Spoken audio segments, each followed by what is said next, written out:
प्यारे प्यारे दोस्तों, नमस्कार। स्वागत है आप सभी का मेरे यूट्यूब चैनल में। और आज हम लोग NCERT हिस्ट्री क्लास 10 चैप्टर 3 को देखेंगे और हमारे इस चैप्टर का नाम है भारत में राष्ट्रवाद। ये हमारा पार्ट 2 है। मैंने इसका पार्ट 1 पहले ही अपलोड किया है। अगर आप लोगों ने नहीं देखा है तो प्लीज़ देख लीजिए। चलिए इसके पार्ट 2 को शुरू करते हैं। और हमारे आज के फर्स्ट टॉपिक का है भारतीय व्यापार, उपनिवेशवाद और वैश्विक व्यवस्था। भारतीय व्यापार, उपनिवेशवाद और वैश्विक व्यवस्था। चलिए देखते हैं क्या है। भारत में पैदा होने वाली महीन कपास का यूरोपीय देशों के निर्यात किया जाता था। औद्योगिकरण के बाद ब्रिटेन में भी कपास का उत्पादन बढ़ने लगा था। इसी कारण वहाँ के उद्योगपतियों ने सरकार पर दबाव डाला कि वह कपास के आयात पर रोक लगाए और स्थानीय उद्योगों की रक्षा करे। फलस्वरूप ब्रिटेन में आयातित कपड़ों पर सीमा शुल्क थोप दिए गए। वहाँ महीन भारतीय कपास का आयात कम होने लगा। East India company house London. East India company के दुनिया भर में चलने वाले कार्यों का केंद्र यही था। 19वीं शताब्दी की शुरुआत से ही ब्रिटिश कपड़ा उत्पादक दूसरे देशों में भी अपने कपड़े के लिए नए नए बाजार ढूंढने लगे थे। सीमा शुल्क की व्यवस्था के कारण ब्रिटिश बाजारों से बेदखल हो जाने के बाद भारतीय कपड़ों को दूसरे अंतर्राष्ट्रीय बाजारों में भी भारी प्रतिस्पर्धा का सामना करना पड़ा। यदि भारतीय निर्यात के आंकड़ों का अध्ययन करें तो पता चलता है कि सूती कपड़े के निर्यात में लगातार गिरावट का ही रुझान दिखाई देता है। सन 1800 के आसपास निर्यात में सूती कपड़े का प्रतिशत 30 था, जो 1815 में घटकर 15 रह गया। 1870 तक तो यह दुनिया में केवल 3% रह गया था। कभी भारत में किन चीज़ों का निर्यात किया? आंकड़ों के माध्यम से फिर एक नाटकीय कहानी सामने आती है।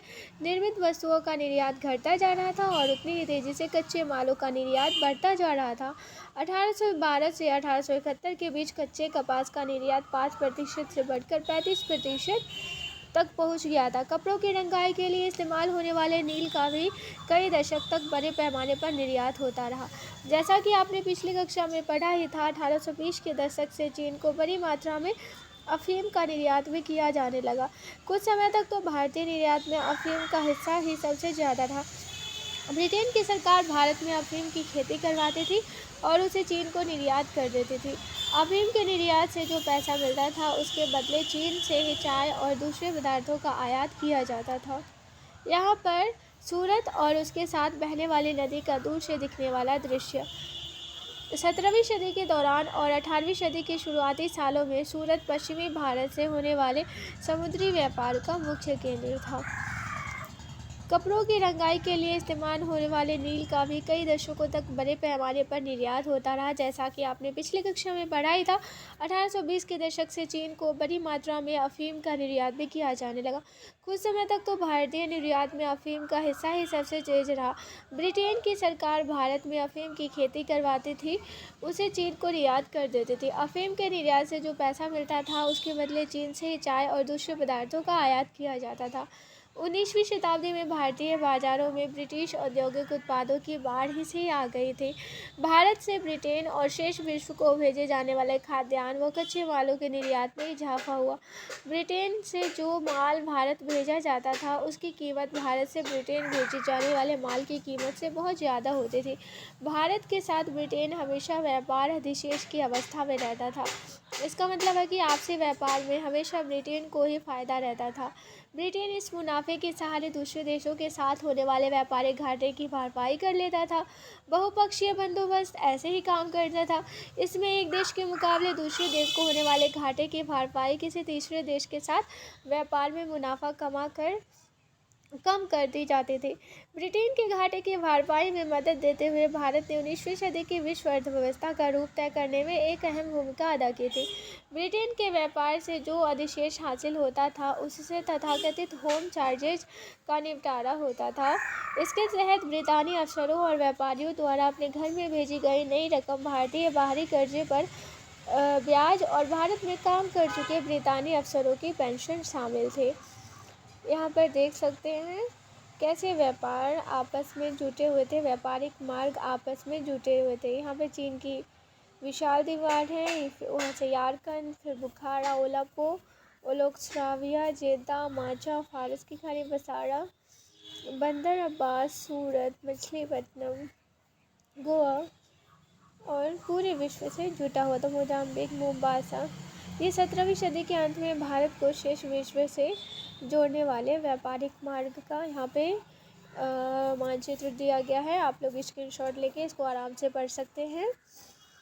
महायुद्धों के बीच अर्थव्यवस्था। पहला महायुद्ध मुख्य रूप से यूरोप में ही लड़ा गया, लेकिन उसके असर सारी दुनिया में महसूस किए गए। इस अध्याय में हम जिन चीज़ों पर विचार कर रहे हैं उनकी दृष्टि से एक महत्वपूर्ण प्रभाव यह रहा है कि इस युद्ध ने विश्व अर्थव्यवस्था को एक ऐसे संकट में ढकेल दिया जिससे उबरने में दुनिया को 3 दशक से भी ज़्यादा समय लग गया।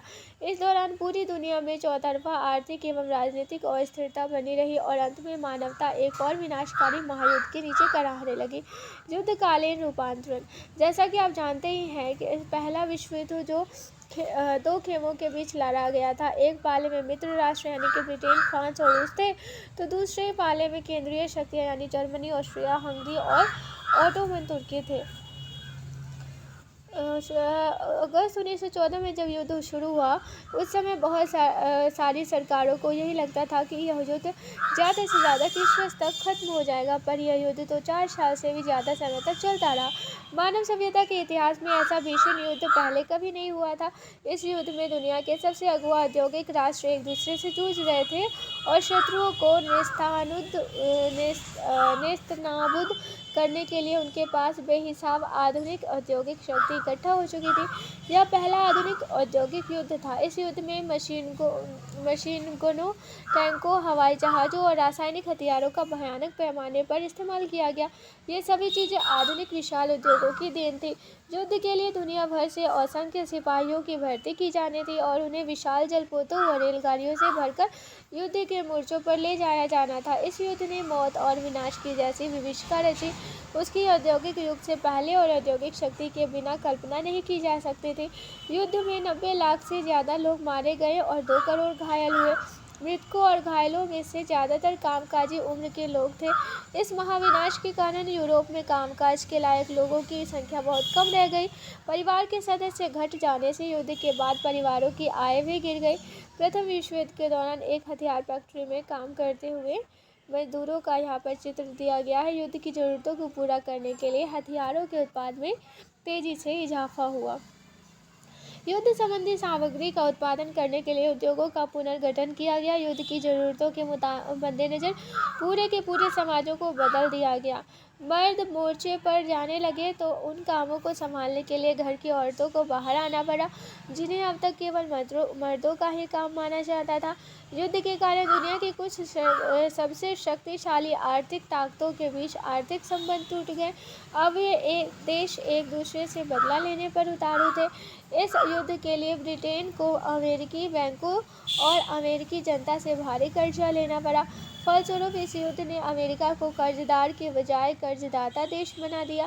कहने का आशय यह है कि युद्ध के बाद दूसरे देशों में अमेरिका व उसके नागरिकों की संपत्तियों की कीमत अमेरिका में दूसरे देशों की सरकारों या उन नागरिकों के स्वामित्व अथवा नियंत्रण वाली संपदाओं से कहीं ज़्यादा हो चुकी थी। युद्धोत्तर सुधार। युद्ध के बाद आर्थिक स्थिति को पटरी पर लाने का रास्ता काफ़ी मुश्किल साबित हुआ। युद्ध से पहले ब्रिटेन दुनिया की सबसे बड़ी अर्थव्यवस्था थी। युद्ध के बाद सबसे लंबा संकट उसे ही झेलना पड़ा। जिस समय ब्रिटेन युद्ध से जूझ रहा था, उसी समय भारत और जापान में उद्योग विकसित होने लगे थे। युद्ध के बाद भारतीय बाजार में पहले वाली वर्चस्वशाली स्थिति प्राप्त करना ब्रिटेन के लिए बहुत मुश्किल हो गया था। अब उसे जापान से भी मुकाबला करना था, सो अलग। युद्ध के खर्चे की भरपाई करने के लिए ब्रिटेन ने अमेरिका से जमकर कर्जे लिए थे। इसका परिणाम यह हुआ कि युद्ध खत्म होने तक ब्रिटेन भारी विदेशी कर्जों में दब चुका था। युद्ध के कारण आर्थिक उछाल का माहौल पैदा हो गया था, क्योंकि मांग, उत्पादन और रोजगारों में भारी इजाफा हुआ था। पर जब युद्ध के कारण पैदा हुआ उछाल शांत होने लगा तो उत्पादन गिरने लगा और बेरोजगारी बढ़ने लगी। दूसरी ओर सरकार ने भारी भरकम युद्ध संबंधी व्यय में भी कटौती शुरू कर दी, ताकि शांतिकालीन करों के सहारे ही उनकी भरपाई की जा सके। इन सारे प्रयासों में रोजगार भारी तादाद में खत्म हुए। 1921 में हर 5 में से एक ब्रिटिश मजदूर के पास काम नहीं था। रोजगार के बारे में बेचैनी और अनिश्चितता युद्धोत्तर वातावरण का अंग बन गई। बहुत सारी कृषि आधारित अर्थव्यवस्था में संकट में थी। उदाहरण के लिए गेहूं उत्पादकों की हालत पर ही विचार कीजिए। युद्ध से पहले पूर्वी यूरोप विश्व में गेहूं की आपूर्ति करने वाला एक बड़ा केंद्र था। युद्ध के दौरान यह आपूर्ति अस्त व्यस्त हुई तो कनाडा, अमेरिका और ऑस्ट्रेलिया में गेहूं की पैदावार अचानक बढ़ने लगी। लेकिन जैसे ही युद्ध समाप्त हुआ, पूर्वी यूरोप में गेहूं की पैदावार सुधरने लगी और विश्व बाजारों में गेहूं की अति के हालात पैदा हो गए। अनाज की कीमतें फिर गिर गई, ग्रामीण आय कम हो गई और किसान गहरे कर्ज संकट में फंस गए। बड़े पैमाने पर उत्पादन और उपभोग। अमेरिका में सुधार की गति तेज रही। जहां हम पहले ही देख चुके हैं कि युद्ध से अमेरिका की अर्थव्यवस्था को कितना फायदा पहुंचा था। युद्ध के बाद कुछ समय के लिए तो अमेरिकी अर्थव्यवस्था को भी झटका लगा, लेकिन 20 के दशक के शुरुआती सालों से ही अमेरिकी अर्थव्यवस्था तेजी से तरक्की के रास्ते पर बढ़ने लगी। 1920 के दशक की अमेरिकी अर्थव्यवस्था की एक बड़ी खासियत थी बृहत उत्पादन का चलन। बृहत उत्पादन की ओर बढ़ने का सिलसिला तो 19वीं सदी के आखिर में ही शुरू हो चुका था, लेकिन 1920 के दशक में तो यह अमेरिकी औद्योगिक उत्पादन की विशेषता ही बन गया था। कार निर्माता हेनरी फोर्ड बृहत उत्पादन के विख्यात प्रणेता थे। उन्होंने शिकागो के एक बूचर खाने के असेंबली लाइन की तर्ज पर डेट्रॉइट के अपने कार कारखाने में भी आधुनिक असेंबली लाइन स्थापित की थी। शिकागो के बूचर खाने में मरे हुए जानवरों को एक कन्वेयर बेल्ट पर रख दिया जाता था और उसके दूसरे सिरे पर बड़े मांस विक्रेता अपने हिस्से का मांस उठाकर निकलते जाते थे। यह देखकर फोर्ड को लगा कि गाड़ियों के उत्पादन के लिए भी असेंबली लाइन का तरीका समय और पैसे दोनों के लिहाज से किफ़ायती साबित हो सकता है। असेंबली लाइन पर मजदूरों को एक ही काम, जैसे कार के किसी खास पुर्जे को ही लगाते रहना, मशीनी ढंग से बार बार करते रहना होता था। काम की रफ्तार इस बात से तय होती थी कि कन्वेयर बेल्ट किस रफ्तार से चलती है। यह काम की गति बढ़ाकर प्रत्येक मजदूर की उत्पादकता बढ़ाने वाला तरीका था। कन्वेयर बेल्ट के साथ खड़े होने के बाद कोई मजदूर अपने काम में ढील करने या कुछ पल के लिए भी अवकाश लेने का जोखिम नहीं उठा सकता था। और इस व्यवस्था में मजदूर अपने साथियों के साथ बातचीत भी नहीं कर सकते थे। इसका नतीजा यह हुआ कि हेनरी फोर्ड के कारखाने की असेंबली लाइन से हर 3 मिनट में एक कार तैयार होकर निकलने लगी। इससे पहले की पद्धतियों के मुकाबले यह रफ्तार कई गुना तेज थी। टी मॉडल नामक कार बृहत उत्पादन पद्धति से बनी पहली कार थी। यहाँ पर फैक्ट्री के बाहर कतार में खड़ी टी मॉडल गाड़ियाँ दिखाई गई हैं। शुरुआत में फोर्ड फैक्ट्री के मजदूरों को असेंबली लाइन पर पैदा होने वाली थकान झेलने में काफ़ी मुश्किल महसूस हुई, क्योंकि वे उसकी रफ्तार को किसी भी तरह नियंत्रित नहीं कर सकते थे। बहुत सारे मजदूरों ने काम छोड़ दिया। इस चुनौती से निपटने के लिए फिर फोर्ड ने हताश होकर जनवरी 1914 से वेतन दोगुना यानी $5 प्रतिदिन कर दिया। साथ ही उन्होंने अपने कारखानों में ट्रेड यूनियन गतिविधियों पर भी पाबंदी लगा दी। तनख्वाह बढ़ाने से हेनरी फोर्ड के मुनाफे में जो कमी आई थी, उसकी भरपाई करने के लिए वे अपनी असेंबली लाइन की रफ्तार बार बार बढ़ाने लगे। उनके मजदूरों पर काम का बोझ लगातार बढ़ता रहता था। अपने इस फैसले से फोर्ड बहुत संतुष्ट थे। कुछ समय बाद उन्होंने कहा था कि लागत कम करने के लिए अपनी ज़िंदगी में उन्होंने इससे अच्छा फैसला कभी नहीं लिया।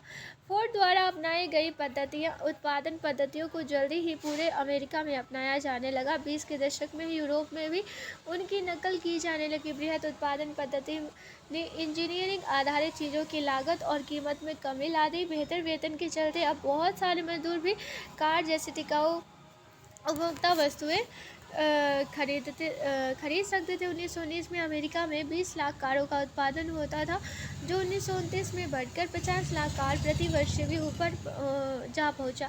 इसके साथ ही बहुत सारे लोग fridge, washing machine, radio, gramophone players आदि भी खरीदने लगे। ये सब चीज़ें हायर परचेज व्यवस्था के तहत खरीदी जाती थी, यानी लोग ये सारी चीज़ें कर्जे पर खरीदते थे और उनकी कीमत साप्ताहिक या मासिक किस्तों में चुकाई जाती थी। मकानों के निर्माण और निजी मकानों की संख्या में वृद्धि से भी फ्रिज, वॉशिंग मशीन आदि उपकरणों की मांग में इजाफा हुआ। उल्लेखनीय है कि घरों का निर्माण या खरीदारी भी कर्जे पर ही की जा रही थी। 1920 के दशक में आवास एवं निर्माण क्षेत्र में आए उछाल में से अमेरिकी संपन्नता का आधार पैदा हो चुका था। मकानों के निर्माण और घरेलू जरूरत की चीज़ों में निवेश से रोजगार और मांग बढ़ती जा रही थी। तो दूसरी ओर उपभोग भी बढ़ता था। बढ़ते उपभोग के लिए और ज़्यादा निवेश की ज़रूरत थी, जिससे और नए रोजगार व आमदनी में वृद्धि होने लगी थी। 1923 में अमेरिका शेष विश्व को पूंजी का निर्यात दोबारा करने लगा और वह दुनिया में सबसे बड़ा कर्जदाता देश बन गया। अमेरिका द्वारा आयात और पूंजी निर्यात ने यूरोपीय अर्थव्यवस्थाओं को भी संकट से उबरने में मदद की। अगले 6 साल में विश्व व आय वृद्धि दर में काफ़ी सुधार आया, लेकिन यह स्थिति लंबे समय तक कायम नहीं रह पाई। 1929 तक आते आते दुनिया एक ऐसे आर्थिक संकट में फंस गई जिसका दुनिया में पहले कभी अनुभव नहीं हुआ। यहाँ पर महामंदी के दौरान एक अप्रवासी खेत मजदूर का बेघर और भूखा परिवार, 1936 का ये दौर है। सौजन्य library of Congress prints and photographs division. यह चित्र लेने वाली डोरोथी लोंग ने इस भूखी माँ के साथ अपनी मुलाकात के क्षणों को याद करते हुए बहुत साल बाद कहा था, मैंने इस भूखी लाचार औरत को देखा, मानो किसी चुंबक से खींची मैं उसकी ओर बढ़ती चली गई। मैंने ना तो उसका नाम पूछा, ना उसके अतीत के बारे में सवाल किया। उसने मुझे अपनी उम्र बताई। उसने कहा कि उसकी उम्र 35 साल है। उसने कहा कि वे लोग यानी माँ और उसके 7 बच्चे आसपास के खेतों में जाड़ों में जमी पड़ी सब्जियों और उन परिंदों के सहारे जिंदा है जिन्हें उसके बच्चे मार लाते हैं। वो वहाँ बैठी थी अपने बच्चों को चिपटाए। शायद उसे लगता था कि मेरी तस्वीर उसकी कोई मदद कर सकती है, इसलिए उसने मेरी मदद कर दी। 1923 में अमेरिका शेष विश्व को पूंजी का निर्यात दोबारा करने लगा और वह दुनिया में सबसे बड़ा कर्जदाता देश बन गया। अमेरिका द्वारा आयात और पूंजी निर्यात ने यूरोपीय अर्थव्यवस्थाओं को संकट में उबरने में मदद दी। अगले 6 साल से विश्व व्यापार व आय वृद्धि दर में काफ़ी सुधार आया, लेकिन यह स्थिति लंबे समय तक कायम नहीं रह पाई। 1929 तक आते आते दुनिया एक ऐसे आर्थिक संकट में फंस गई जिसका दुनिया ने पहले कभी अनुभव नहीं किया था। महामंदी। आर्थिक महामंदी की शुरुआत 1929 हुई और यह संकट 30 के दशक के मध्य तक बना रहा। इस दौरान दुनिया की ज़्यादातर हिस्सों के उत्पादन, रोजगार, आय और व्यापार में भयानक गिरावट दर्ज की गई। इसी मंदी का समय और असर सब देशों में एक जैसा नहीं था, लेकिन आमतौर पर ऐसा माना जा सकता है कि कृषि क्षेत्रों और समुदायों पर इसका सबसे बुरा असर पड़ा। ऐसा इसलिए हुआ था क्योंकि औद्योगिक उत्पादों की तुलना में खेतिहर उत्पादों की कीमतों में ज़्यादा भारी और ज़्यादा समय तक कमी बनी रही। इस महामंदी के कई कारण थे। यह हम पहले ही देख चुके हैं कि युद्धोत्तर विश्व अर्थव्यवस्था कितनी कमज़ोर थी। पहला कारण यह था कि कृषि क्षेत्र में अधिक उत्पादन की समस्या बनी हुई थी। कृषि उत्पादों की गिरती कीमतों के कारण स्थिति और ख़राब हो गई थी। कीमतें गिरी और किसानों की आय घटने लगी, तो आमदनी बढ़ाने के लिए किसान उत्पादन बढ़ाने का प्रयास करने लगे ताकि कम कीमत पर ही सही लेकिन ज़्यादा माल पैदा करके वे अपना आय स्तर बनाए रख सकें। फलस्वरूप बाजार कृषि उत्पादों की आमद और बढ़ गई। जाहिर है कीमतें और नीचे चली गई। खरीदारों के अभाव में कृषि उपज परी सड़ने लगी। दूसरा कारण 1920 के दशक के मध्य में बहुत सारे देशों ने अमेरिका से कर्जे लेकर अपने निवेश संबंधी ज़रूरतों को पूरा किया था। जब हालात अच्छे थे तो अमेरिका से कर्जा जुटाना बहुत आसान था, लेकिन संकट का संकेत मिलते ही अमेरिकी उद्यमियों के होश उड़ गए। 1928 के पहले 6 माह तक विदेशों में अमेरिका का कर्जा $1 अरब था। साल भर के भीतर यह कर्जा घटकर केवल चौथाई रह गया था। जो देश अमेरिकी कर्जे पर सबसे ज़्यादा निर्भर थे, उनके सामने गहरा संकट आ खड़ा हुआ। भले ही सब देशों में एक जैसा प्रभाव न पड़ा हो, लेकिन अमेरिकी पूंजी के लौट जाने से पूरी दुनिया पर असर जरूर पड़ा। यूरोप में कई बड़े बैंक धाराशायी हो गए। कई देशों की मुद्रा की कीमत बुरी तरह गिर गई। इस झटके से ब्रिटिश पाउंड भी नहीं बच पाया। लैटिन अमेरिका और अन्य स्थानों पर कृषि एवं कच्चे मालों की कीमतें तेजी से लुढ़कने लगी। अमेरिकी सरकार इस महामंदी से अपनी अर्थव्यवस्था को बचाने के लिए आयातित पदार्थों पर 2 गुना सीमा शुल्क वसूल करने लगी। इस फैसले ने विश्व व्यापार की कमर ही तोड़ दी। औद्योगिक देशों में भी मंदी का सबसे बुरा असर अमेरिका को ही झेलना पड़ा।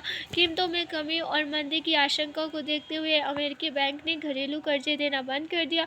जो कर्जे दिए जा चुके थे उनकी वसूली तेज कर दी गई। किसान उपज नहीं बेच पा रहे थे। परिवार तबाह हो गए। कारोबार ठप पड़ गए। आमदनी में गिरावट आने पर अमेरिका के बहुत सारे परिवार कर्जे चुकाने में नाकामयाब हो गए, जिसके चलते उनके मकान, कार और सारी ज़रूरी चीज़ें कुर्क कर ली गई। 20 के दशक में जो उपभोक्तावादी संपन्नता दिखाई दे रही थी वह धूल के गुबार की तरह रातों रात काफूर हो गई थी। बेरोजगारी बढ़ी तो लोग काम की तलाश में दूर दूर तक जाने लगे। आखिरकार अमेरिकी बैंकिंग व्यवस्था भी धाराशायी हो गई। निवेशी अपेक्षित लाभ न पा सकने, कर्जे वसूल न कर पाने और जमाकर्ताओं की जमा पूंजी न लौटा पाने के कारण हजारों बैंक दिवालिया हो गए और बंद कर दिए गए। इस परिघटना से जुड़े आंकड़े सकते में डाल देने वाले हैं। 1933 तक 4000 से ज़्यादा बैंक बंद हो चुके थे और 1929 में से 1932 के बीच तकरीबन 1,10,000 कंपनियां चौपट हो चुकी थी। यहाँ पे बेरोजगारी लाभ लेने के लिए कतार में खड़े लोग अमेरिका डोरोथी लैंग द्वारा लिया गया चित्र 1938। सौजन्य library of Congress fits and photographs division. जब एक बेरोजगारी जनगणना से पता चला कि देश में 1 करोड़ से ज़्यादा लोगों के पास कोई काम नहीं है, तो अमेरिका के बहुत सारे राज्यों में स्थानीय प्रशासन की ओर से बेरोजगारों को छोटे छोटे भत्ते दिए जाने लगे। ये लंबी कतारें महामंदी के सालों में गरीबी और बेरोजगारी की प्रतीक थी। यद्यपि 1935 तक ज़्यादातर औद्योगिक देशों में आर्थिक संकट से उबरने के संकेत दिखाई देने लगे थे, लेकिन समाजों, अंतर्राष्ट्रीय संबंधों और राजनीति तथा लोगों के दिलो दिमाग पर उसकी जो छाप पड़ी वह जल्दी मिटने वाली नहीं थी। भारत और महामंदी। यदि हम इस बात पर ध्यान दें कि महामंदी से भारत पर क्या असर पड़ा, तो इस बात को अच्छी तरह समझ सकते हैं कि 20वीं सदी की शुरुआत तक वैश्विक अर्थव्यवस्था कितनी एकीकृत हो चुकी थी। दुनिया के एक हिस्से में पैदा होने वाले संकट की कपकपाहट बाकी हिस्सों की तक भी पहुंच जाती थी और उससे दुनिया भर में लोगों की जिंदगी, अर्थव्यवस्थाएं और समाज प्रभावित हो उठते थे। जैसा कि आप पीछे देख चुके हैं, औपनिवेशिक भारत कृषि वस्तुओं का निर्यातक और तैयार मालों का आयातक बन चुका था। महामंदी ने भारतीय व्यापार को फौरन प्रभावित किया। 1928 से 1934 के बीच देश के आयात निर्यात घटकर लगभग आधे रह गए थे। जब अंतर्राष्ट्रीय बाजार में कीमतें गिरने लगी तो यहाँ भी कीमतें नीचे आ गई। 1928 से 1934 के बीच भारत में गेहूं की कीमत 50% गिर गए। शहरी निवासियों के मुकाबले किसानों और काश्तकारों को ज़्यादा नुकसान हुआ। यद्यपि कृषि उत्पादों की कीमत तेज़ी से नीचे गिर गई, लेकिन सरकार ने लगान वसूली में छूट देने से साफ इनकार कर दिया। सबसे बुरी मार उन काश्तकारों पर पड़ी जो विश्व बाजार के लिए उपज पैदा करते थे। बंगाल के जूट पटसन उत्पादकों को ही देखिए, वे कच्चा पटसन उगाते थे जिससे कारखानों में टाट की बोरियां बनाई जाती थी। जब टाट का निर्यात बंद हो गया तो कच्चे पटसन की कीमतों में 60% से भी ज़्यादा गिरावट आ गई। जिन काश्तकारों ने दिन फिरने की उम्मीद में या बेहतर आमदनी के लिए उपज बढ़ाने के वास्ते कर्जे ले लिए थे, उनकी हालत भी उपज का सही मूल्य न मिलने के कारण खराब थी। वे दिनों दिन और कर्ज में डूबते जा रहे थे। इसी विपत्ति को ध्यान में रखकर बंगाल के एक कवि ने लिखा था, चलो भाइयों नकद की उम्मीद में और ज़्यादा पटसन तुम उगाओ, लागत और कर्जे में पिसकर ना उम्मीदी पाओ, सारी पूंजी लगा फंसा कर फसल खरीद कर जाओ, घर पर बैठे बनिए देंगे 5 रुपये मन भाव। पूरे देश में काश्तकार पहले से भी ज़्यादा कर्ज में डूब गए। खर्चे पूरे करने के चक्कर में उनकी बचत खत्म हो चुकी थी। ज़मीन सूदखोरों के पास गिरवी पड़ी थी। घर में जो भी गहने जेवर थे बिक चुके थे। मंदी के इन्हीं सालों में भारत कीमती धातुओं, खासतौर से सोने का निर्यात करने लगा। प्रसिद्ध अर्थशास्त्री किन्स का मानना था कि भारतीय सोने के निर्यात से भी वैश्विक अर्थव्यवस्था को पुनर्जीवित करने में काफ़ी मदद मिली। इस निर्यात ने ब्रिटेन की आर्थिक दशा सुधारने में तो निश्चय ही मदद दी, लेकिन भारतीय किसानों को कोई लाभ नहीं हुआ। 1931 में मंदी अपने चरम पर थी और ग्रामीण भारत असंतोष व उथल पुथल के दौर से गुजर रहा था। उसी समय महात्मा गांधी ने सविनय अवज्ञा सिविल नाफरमानी आंदोलन शुरू किया। चर्चा करें। पटसन। जूट उगाने वाले के विलाप में पटसन की खेती से किससे के मुनाफे का जिक्र आया है, स्पष्ट करें। यह मंदी शहरी भारत के लिए इतनी दुखदायी नहीं रही। कीमतें गिरते जाने के बावजूद शहरों में रहने वाले ऐसे लोगों का हालत ठीक रही जिनकी आय निश्चित थी। जैसे शहर में रहने वाले जमींदार जिन्हें अपनी जमीन पर बंधा बंधाया भाड़ा मिलता था, या मध्यम वर्गीय वेतनभोगी कर्मचारी राष्ट्रवादी खेमे के दबाव में उद्योगों की रक्षा के लिए सीमा शुल्क बढ़ा दिए गए थे, जिससे औद्योगिक क्षेत्र में भी निवेश में तेजी आई। विश्व अर्थव्यवस्था का पुनर्निर्माण। युद्धोत्तर काल। पहला विश्व युद्ध खत्म होने के केवल 2 दशक बाद दूसरा विश्व युद्ध शुरू हो गया। यह युद्ध भी 2 बड़े खेमों के बीच लड़ा गया था। एक गुट से धुरी शक्तियाँ मुख्य रूप से नाज़ी जर्मनी, जापान और इटली थी, तो दूसरी ओर खेमा मित्र ब्रिटेन, सोवियत संघ, फ्रांस और अमेरिका के नाम से जाना जाता था। 6 साल तक चला यह युद्ध जमीन, हवा और पानी में असंख्य मोर्चों पर लड़ा गया। इस युद्ध में मौत और तबाही की कोई हद बाकी नहीं बची थी। माना जाता है कि इस जंग के कारण प्रत्यक्ष या अप्रत्यक्ष रूप से करीब 6 करोड़ लोग मारे गए। यह 1939 की वैश्विक जनसंख्या का लगभग 3% था। करोड़ों लोग घायल हुए। अब तक के युद्धों के मोर्चे पर मरने वालों की संख्या ज़्यादा होती थी। इस युद्ध में ऐसे लोग ज़्यादा मरे जो किसी मोर्चे पर लड़ नहीं रहे थे। यूरोप और एशिया के विशाल भूभाग तबाह हुए। कई शहर हवाई बमबारी या लगातार गोलीबारी के कारण मिट्टी में मिल गए। इस युद्ध ने बेहिसाब आर्थिक और सामाजिक तबाही को जन्म दिया। ऐसे हालात में पुनर्निर्माण का काम कठिन और लंबा साबित होने वाला था। रूस पर हमला करती जर्मन टुकड़ियाँ। जुलाई 1941 रूस पर हिटलर का हमला युद्ध में एक निर्णायक महत्व की घटना। अब तक के युद्धों में मोर्चे पर मरने वालों की संख्या ज़्यादा होती थी। इस युद्ध में ऐसे लोग ज़्यादा मरे जो किसी मोर्चे पर लड़ नहीं रहे थे। यूरोप और एशिया के विशाल भूभाग तबाह हो गए।